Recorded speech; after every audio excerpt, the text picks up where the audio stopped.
Hier, l'apanage des femmes, le secteur de la friperie attire de plus en plus les hommes à Pointe-Noire. Qu'est-ce qui justifie cet engouement? Et le monde de réponse avec Marc Onfoucault. Ce refrain, Hardy et son groupe, Aimé et Karel, le connaissent par cœur puisque cela fait partie de leur quotidien. En groupe ou seul, ces jeunes dépourvus d'emploi ont jeté leur dévolu sur la vente de la friperie au marché Fontitier. Une activité qui autrefois était l'apanage des femmes. L'homme ne s'intéresse qu'à là où il gagne. En fait, si l'homme n'a plus rien à faire, il doit faire de son mieux de trouver ce qui peut aller avec lui. Il ne peut pas aller ou bien chercher ce qui ne va pas lui payer. Mais si déjà ils sent que s'il fait ceci, ça marche, c'est qu'il doit s'impliquer à ça. Tel que moi, je vois qu'il n'y a pas de boulot. Bon, je n'ai plus une autre activité à faire qui peut me rapporter plus que ça. En fait, avec ça, je m'en sors au moins un peu. C'est pourquoi je me suis focalisé sur ça. Pour Karel, fraîchement diplômé et père d'une famille, mais sans moyen de subsistance, le choix n'a pas été difficile à faire.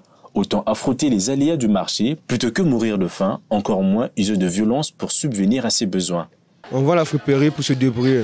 Parce que la plupart des hommes, des garçons comme nous, restent seulement à la maison, qui sortent la nuit pour braquer des gens. Mais il y a des autres qui veulent sortir le soir pour débrouiller, pour avoir un petit 1000 francs, pour partager avec la famille.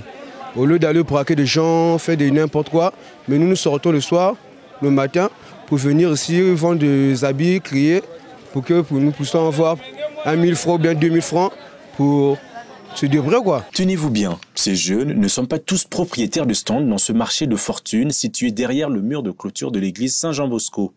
Certains, comme Hardy et son groupe, sont simplement engagés comme crieurs, moyennant quelques frais, avec comme seul atout leur dynamisme et leur énergie inépuisable. Quoi qu'il en soit, chacun trouve gain de cause dans ce business, d'autant plus que la mode féminine est une véritable mine d'or à en croire Aimé.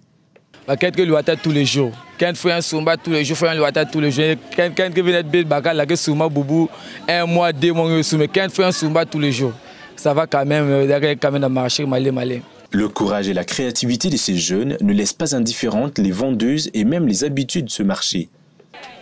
Tout à fait normal, papa, parce qu'il n'y a pas le travail. Donc, ils sont obligés de vendre au marché parce qu'il n'y a pas le travail. Au lieu de rester à la maison, au lieu de faire n'importe quoi, ils sont obligés de vendre au marché.